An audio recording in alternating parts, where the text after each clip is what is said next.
Hello dear students, welcome to your doubts my solution session. तो आज का जो आपका डाउट है वो मैथ्स का है, जिसका टॉपिक है mixture and loss and profit. तो एक स्टूडेंट ने मुझे ये डाउट पूछा, क्वेश्चन भेजा था कि सर इस क्वेश्चन का सॉल्यूशन बताना प्लीज़ सर, समझ में नहीं आया बिल्कुल भी। तो मैंने उनको बोला कि आप एक बार अपने फ्रेंड्स वगैरह जो आपके साथ में तैयारी करें उन स्टूडेंट्स वगैरह से पूछिए। तो उन्होंने बोला कि सर सभी से पूछ लिया, कोई भी सेटिस्फाइड आंसर नहीं दे पाया, सभी कंफ्यूज्ड है, सबको इसमें कंफ्यूजन है। तो प्लीज़ सर एक बार आप इसको सोल्व करवा के बता दीजिए ताकि सभी का कंफ्यूजन क्लियर हो जाए। तो इसीलिए इस क्वेश्चन को मैंने यहाँ पे रखा है अपने डाउट सेशन के अंदर, क्योंकि आपको पता है जो आपके डाउट्स होते हैं जो मतलब बहुत ज़्यादा हाई लेवल पे चला जाता है, जो आपको बहुत ज़्यादा कंफ्यूज करता है, तो उस पे मैं जो सेशंस वगैरह तैयार करता हूँ, जो अपना जो प्लेलिस्ट है योर डाउट्स माय सॉल्यूशंस, इससे पहले मैंने रीजनिंग का एक आपको क्वेश्चन करवाया था। ठीक है, तो आज मैं मैथ्स का करवाऊंगा। तो यहाँ पे जो आपका टॉपिक है, एक तो मिश्रण है, एक लाभ और हानि वाला टॉपिक आपका, mixer and loss and profit वाला। अब दोनों को मिक्स करके एक क्वेश्चन तैयार किया गया, तो बहुत ही ज्यादा इंपॉर्टेंट सेशन बन जाता है आप लोगों के लिए। तो इसको बिल्कुल भी स्किप मत करना, कॉन्सेंट्रेशन के साथ अटेंड करना। 100% गारंटी है आपको कभी भी इन टॉपिक्स में डाउट नहीं आएगा। यहाँ पे मैं आपको बेसिक कॉन्सेप्ट बताऊंगा, एक मेथड बताऊंगा किस तरीके से इनको सोल्व करना होता है। और ये भी बताऊंगा कि यहाँ पे, क्योंकि यहाँ पे दो टॉपिक जो है आपके मिक्सचर का और जो लॉस एंड प्रॉफिट का, इन दोनों को मिक्स करके क्वेश्चन पेपर तैयार किया गया, क्वेश्चन आपका तैयार किया गया है। तो ये भी यहाँ पे सिखाऊंगा कि किस तरीके से जब दो या दो से ज्यादा टॉपिक्स को एक साथ मिक्स कर दे, जिस तरीके से अपने इंग्लिश में पैटर्न हैंडलिंग करते हैं, टू या मोर देन टू पैटर्न्स को जब मिक्स करके पूछा जाता है तो उसको अपने हैंडल करना सीखते हैं, किस तरीके से हैंडल किया जाता है ये अपने को आता है। तो ऐसा ही केस आपके अदर सब्जेक्ट्स में होता है, ऐसा ही केस आपके मैथ्स में होता है। उसमें भी क्या होता है, देखो प्री के लिए भी ये इंपॉर्टेंट है, लेकिन मेंस के लिए बहुत ज्यादा इंपॉर्टेंट है, क्योंकि मेंस के अंदर जो आपके क्वेश्चंस आते हैं वो दो या दो से ज्यादा टॉपिक्स को मिक्स करके ही क्वेश्चन पूछे जाते हैं, जो कि बहुत ज्यादा कंफ्यूजन पैदा कर देते हैं, क्योंकि कॉन्सेप्ट्स की मिक्सिंग हो जाती है स्टूडेंट्स के अंदर। तो यहाँ पे मैं आपको सिखाऊंगा कि किस तरीके से टू या मोर देन टू टॉपिक्स को एक साथ अगर कन्वर्ज करके एक साथ मिक्स करके पूछ लिया जाए तो उसको कैसे हैंडल करना होता है। तो इस क्लास के बाद में आपको ये डाउट नहीं रहेगा। समझ में आ रही है? तो स्टार्ट करते हैं क्लास को। तो आपका जो क्वेश्चन पेपर है, वो जो आपका क्वेश्चन आएगा वो बाइलिंगुअल फॉर्म में होगा, इंग्लिश एंड हिंदी दोनों के अंदर, जो मतलब कि इंग्लिश मीडियम स्टूडेंट और हिंदी मीडियम स्टूडेंट दोनों उसको क्या कर पाएं, अटेम्प्ट कर पाएं। तो स्टार्ट करते हैं क्वेश्चन को। सबसे पहले इंग्लिश में आ रहा है आपके सामने, अब इसके बाद में अब हिंदी में भी साथ में ही ले लेते हैं, फिर इसको पढ़ना स्टार्ट करेंगे। तो हिंदी में भी आपका क्वेश्चन अपीयर हो चुका है। अब यहाँ पे जो एक मैं जो इंपॉर्टेंट चीज आपको बता दूं, कोई भी क्वेश्चन किसी भी सब्जेक्ट का क्वेश्चन है उसको सोल्व करने का सबसे बेस्ट तरीका क्या होता है कि जिस तरीके से क्वेश्चन आपको पूछे बोले, जिस तरीके से क्वेश्चन बोल रहा है उसी के अकॉर्डिंग आपको चलना है। मतलब जिस तरीके से क्वेश्चन बोल रहा है उसके अकॉर्डिंग आपको पिक्चर बनाते हुए चलना है। आपको कभी भी किसी भी सब्जेक्ट में कोई भी टॉपिक हो, कभी भी कोई डाउट नहीं रहेगा, ये मेरी गारंटी है। इंग्लिश में फिर भी थोड़ा सा हो जाता है कि साइंस मतलब ज्यादा डेप्थ में सोचना होता है, लेकिन मैथ्स वगैरह में तो कभी भी दिक्कत नहीं होगी, बिल्कुल इजी होता है। अब देखना कैसे बिल्कुल इजी बन जाता है, अभी मैं आपको सोल्व करके यहाँ पे बता देता हूँ किस तरीके से बिल्कुल इजी बन जाता है। जैसे क्वेश्चन बोले उसके अकॉर्डिंग चलते चलो, जैसे जैसे क्वेश्चन बोले उसके अकॉर्डिंग चलते चलना है अपने को। तो सोल्यूशन साथ साथ ही चलेगा अपना। तो पढ़ते हैं, इसको पढ़ना स्टार्ट करें। यहाँ पे ए dishonest milkman mixes water in milk, मतलब एक बेईमान दूध वाला क्या करता है, दूध में पानी को मिलाता है। तो दूध में क्या मिल रहा है, पानी मिल रहा है। तो दो चीजें अपने पास होनी चाहिए, क्या क्या, मतलब जिस पे अपने को करना है क्वेश्चन। तो एनालिसिस की फॉर्म में बात करें तो आपके पास क्या है, एक तो क्या है मिल्क है, दूध वाले के पास क्या है, एक तो मिल्क है और एक उसके पास क्या है, वाटर है। तो यहाँ पे मिश्रण वाला भी आपका साथ में होगा, साथ में लॉस एंड प्रॉफिट, दोनों के कॉन्सेप्ट क्लियर होंगे। ठीक है, तो एक तो मिल्क है, एक क्या है, वाटर है। अब दोनों को क्या करता है, वो मिलाता है एंड देन सेल्स, और फिर बेचता है डाइल्यूटेड मिल्क एट ए प्राइस। डाइल्यूटेड मिल्क यानी जो फिर पतला जो दूध है उसको बेचता है, पतला दूध बेचता है। इसका मतलब अब बताओ बेच क्या रहा है वो, मिल्क और वाटर उसके पास एलिमेंट थे, और अब जब बेच रहा है तो क्या करेगा, मिल्क एंड वाटर को मिक्स कर देगा, पानी और दूध मिक्स कर देगा। तो एक अपने को क्या चीज चाहिए, मिल्क एंड वाटर का मिश्रण यानी मिक्सचर अपने को यहाँ पे चाहिए। ठीक है, मिल्क एंड वाटर का अपने पास मिक्सचर तैयार हो गया। ठीक है, तीनों एलिमेंट आ गए। मिल्क पे अपने को काम करना है सॉल्यूशन के लिए, वाटर पे काम करना है और मिल्क एंड वाटर के मिश्रण पे काम करना है। ये तीन चीजें अपने पास, तीन एलिमेंट्स आ चुके हैं। जैसे बोल रहा है वैसे वैसे चल रहे हैं। उसके बाद क्या बोला, डाइल्यूटेड मिल्क है उसको बेचता है किस पे, विच ए प्राइस, एक कीमत पर, which is 25% more than the price at which he boat the milk. मतलब उसे उस कीमत पर बेचता है जो उस कीमत से 25% अधिक है जिस पर उसने दूध खरीदा था। मतलब जिस कीमत पर उसने दूध खरीदा उससे 25% अधिक पर किसको बेचता है? मिक्सर को बेचता है। तो किसको बेचता है? सेल्स डाइल्यूटेड मिल्क, मतलब पतला दूध बेचता है। तो पतला दूध कौन सा है? पतला दूध कौन सा है? मिल्क एंड वाटर का जो मिश्रण है वो पतला दूध है, उसको वो बेचता है किस पे? 25% अधिक पर। किसका 25% अधिक? जिस कीमत पर उसने दूध को खरीदा था। तो मतलब जिस कीमत पर उसने दूध को खरीदा था, जितने पैसे उसकी जेब से लगे एक टाइप से, जिस कीमत पर दूध को खरीदा उससे 25% अधिक पर बेचता है। तो अपने मान लेते हैं कि दूध को उसने कितनी कीमत पर खरीदा था? 100 रुपए पे खरीदा था। दूध को उसने कितने पे खरीदा? 100 रुपए पे खरीदा। बेचा कितने पे उसने? मिश्रण को कितने पे बेचा उसने? 125 रुपए पे बेचा। 25% अधिक, मतलब 25% क्या होगा? 100 का 25 होता है, और अधिक है इसका मतलब 100 प्लस 25, वो तो उसका प्राइस, उस कीमत तो है ही उसके पास, प्लस 25% और है। ठीक है, तो कितना हो जाएगा? 125 रुपए आपके यहाँ पे हो गए। 125 में उसने मिश्रण को बेचा। यहाँ पे अब कंफ्यूजन भी आएगा, बहुत सारे स्टूडेंट्स को कंफ्यूजन भी आते हैं, लैंग्वेज समझ में नहीं आती। तो वो चीज भी मैं सिखाऊंगा कि लैंग्वेज कैसे समझनी होती है। जैसे बोले सेंस यूज करना होता है यहाँ पे, तो मैंने आपको बोला था इंग्लिश में मैं आपको सेंस ही करवाता हूँ।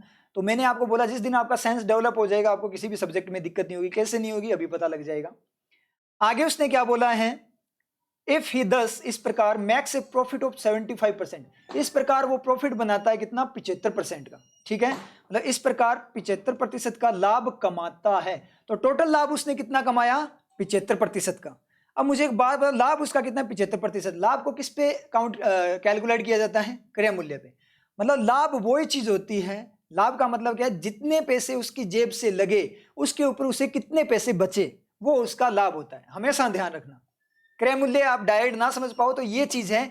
लाभ तभी होता है कि जितने पैसे मेरी जेब से गए उसको बाद में बेचने पर मुझे कितने पैसे बचे, वो आपका लाभ होता है। मतलब आपको अर्निंग कितनी हुई? Extra earning.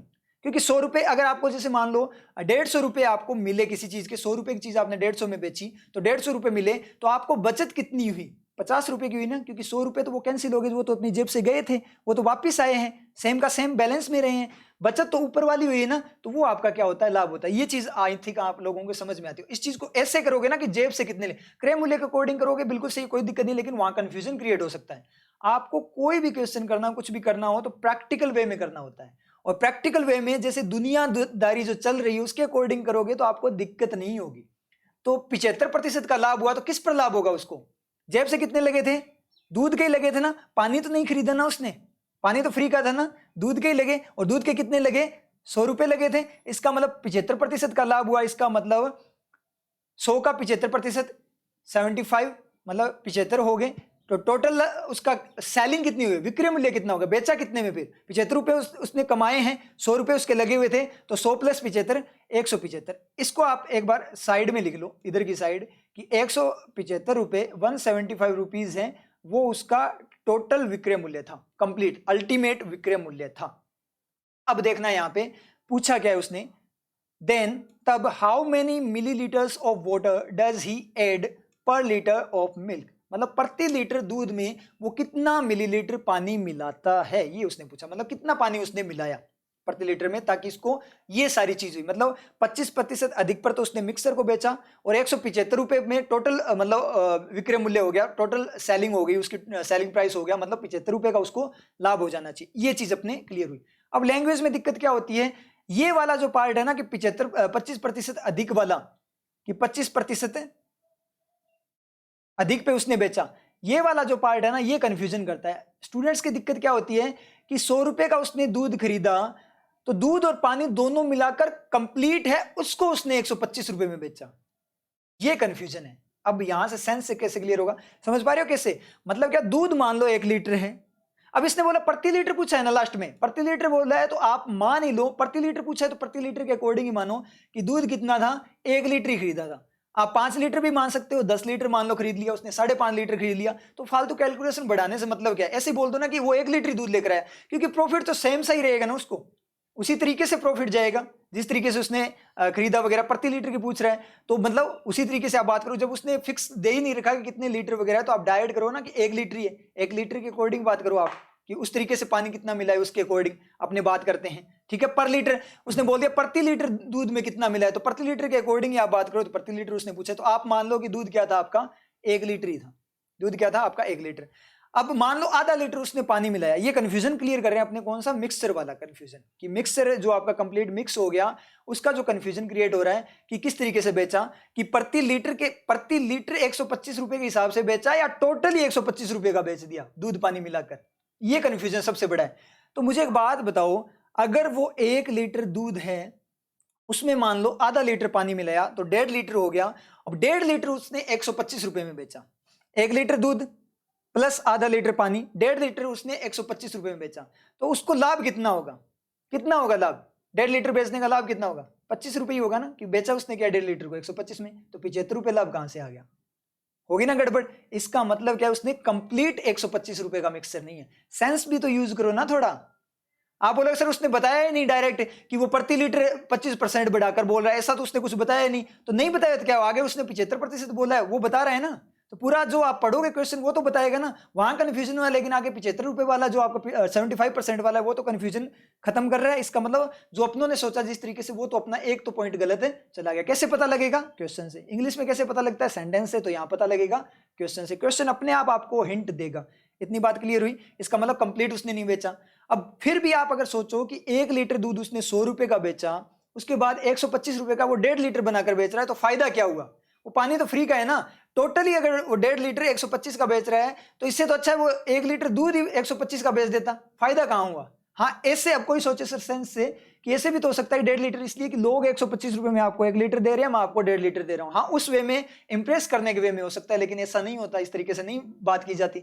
फिर भी चलो इंप्रेस करने की फॉर्म में अगर बात की जाए तो वहां से गड़बड़ होगी। जब 1.5 लीटर उसने 125 का बेचा, टोटल मिक्सचर ही उसने 125 का बेच दिया, तो 75 रुपए का लाभ होने के तो चांसेज ही नहीं है, जब दूध उसने 100 रुपए का खरीदा। वो माना है ना अपने 100 रुपए का, तो 100 रुपए का वो तो बेस की फॉर्म में मान कर देखा, तो चांस ही नहीं बनेगा कि 75 रुपए उसे बचे। तो इसका मतलब कंप्लीट नहीं बेच रहा। एक ही कंडीशन बच सकती है कि प्रति लीटर 125 की कीमत पर बेचे। अब मुझे एक बात बताना, अब यहां से अपने क्लियर हो गया। मान लेते हैं दूध आपका क्या है 1 लीटर है, और पानी आपका जो है वो कितना है x लीटर है।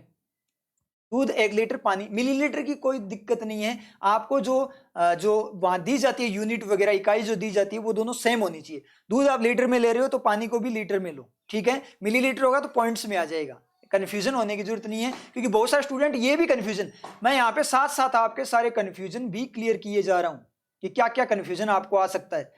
सॉल्यूशन से ज्यादा इंपॉर्टेंट चीज है कि आपके कंफ्यूजन खत्म होना, क्योंकि एग्जाम में जो आपको रोकता है वो सिर्फ और सिर्फ आपके कंफ्यूजन रोकते हैं आपको वहां पे। क्योंकि जब तक इस तरीके से मैं सारे कंफ्यूजन की आपके माइंड में क्या क्या आ सकता है वो सारी चीजें जब तक बताता जाऊंगा, तो जो जो चीजें आपके माइंड में आएगी वो सारी जो मिस्टेक्स आएगी वो सारी क्लियर होती जा रही है। और सबसे मेन चीज सिलेक्शन का, सबसे मेन चीज सक्सेस का क्या होता है, आपका कंफ्यूजन नहीं होना चाहिए, मिस्टेक्स पे वर्क करना। अपनी गलतियां खत्म कर दोगे जिस दिन आप, उस दिन आप परफेक्ट बन जाओगे, फिर आपको कोई नहीं रोक सकता।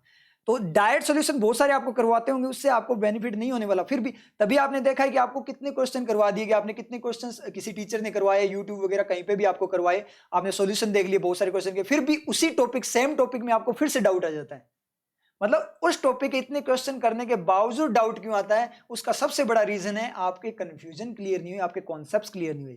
और वो कब क्लियर होंगे, जब अपने उन सारी गलतियों को मतलब क्लियर करते जाएं कि क्या क्या गलतियां हो सकती है। तो मैं आपको जब भी कोई चीज, चाहे इंग्लिश हो चाहे कोई भी सब्जेक्ट को करवाता हूं, तो उसमें आपकी गलतियां भी साथ में बताता हूं। इसलिए अपना जो क्या होती है, वीडियो की लेंथ थोड़ी बढ़ जाती है, लेकिन मेन चीज वही है, जब तक गलतियां खत्म नहीं होगी आप उसी टॉपिक में वापस से डाउट आएगा।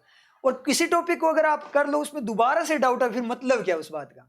एक बार किसी टॉपिक को कर लिया तो उस टॉपिक में कभी डाउट नहीं आना चाहिए, ऐसा बनना है अपने को। तो हर एक कंफ्यूजन, हर एक जो कमी है उसको अपने ने खत्म करना है। तो x लीटर हो गया, वो 1 लीटर हो गया।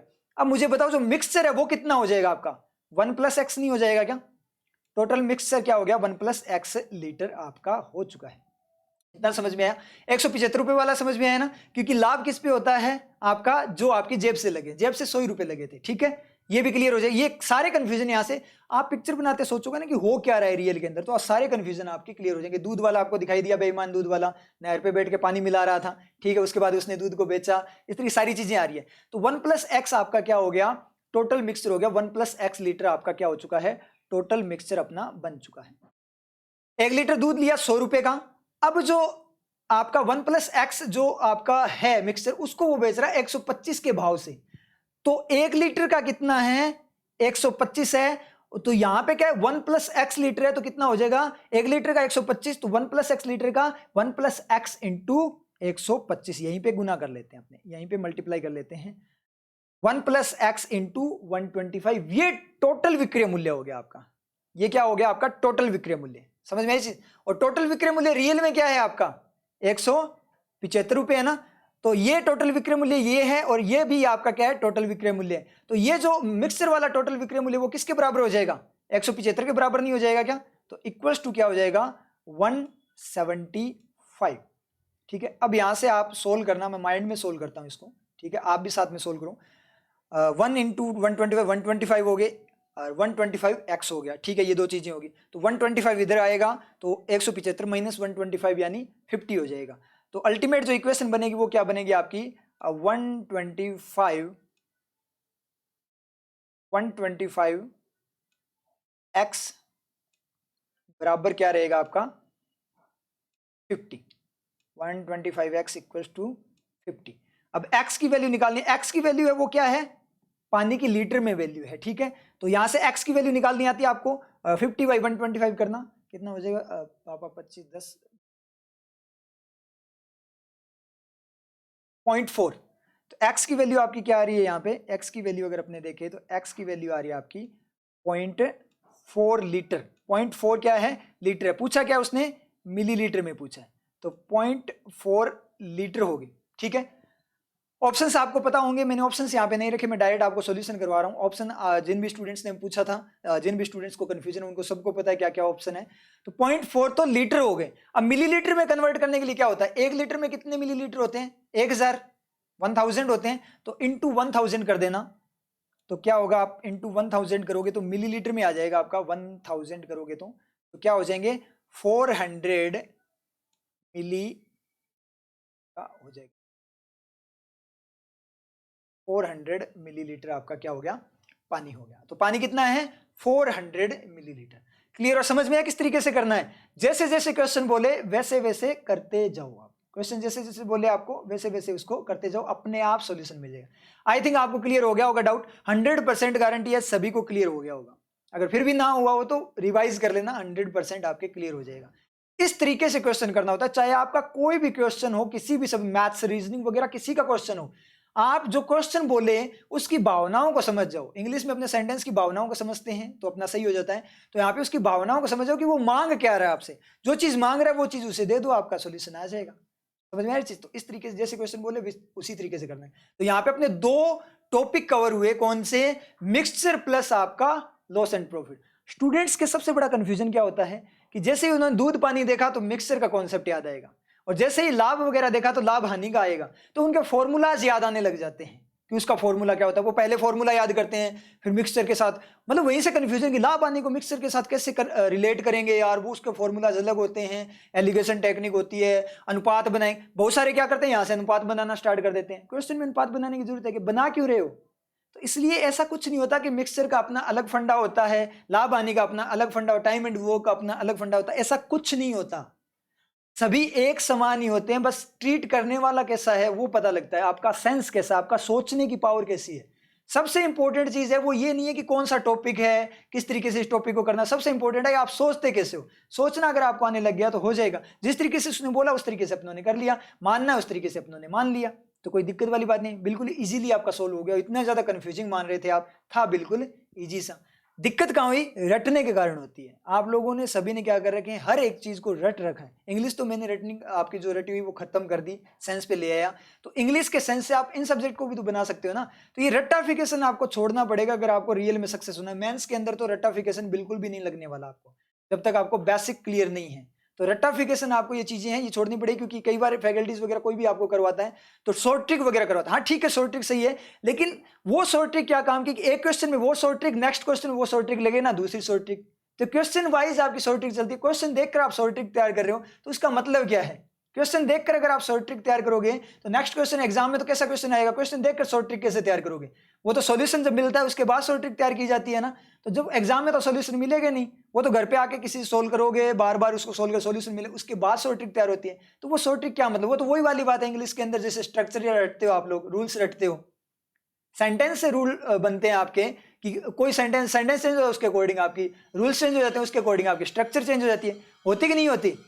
तो वैसा ही वैसा सेम का सेम आपका मैथ्स रीजनिंग में है। आप क्या करते हो, हर क्वेश्चन के लिए अलग अलग यूज करते हो मेथड, तो उसलिए कंफ्यूजन होता है और इसलिए आपका जो कोई दूसरा क्वेश्चन उसमें वो वाला मेथड लगता नहीं, आपका क्वेश्चन गलत हो जाता है। इसलिए जो बेसिक है, जो सोचना है, सोचना सीखो कि रियल में सोचना कैसे होता है। तो सोचने की जो पावर है उस पर आप अपना काम करो। क्लियर आप लोगों को समझ में आया? तो इस तरीके से आपके होते हैं।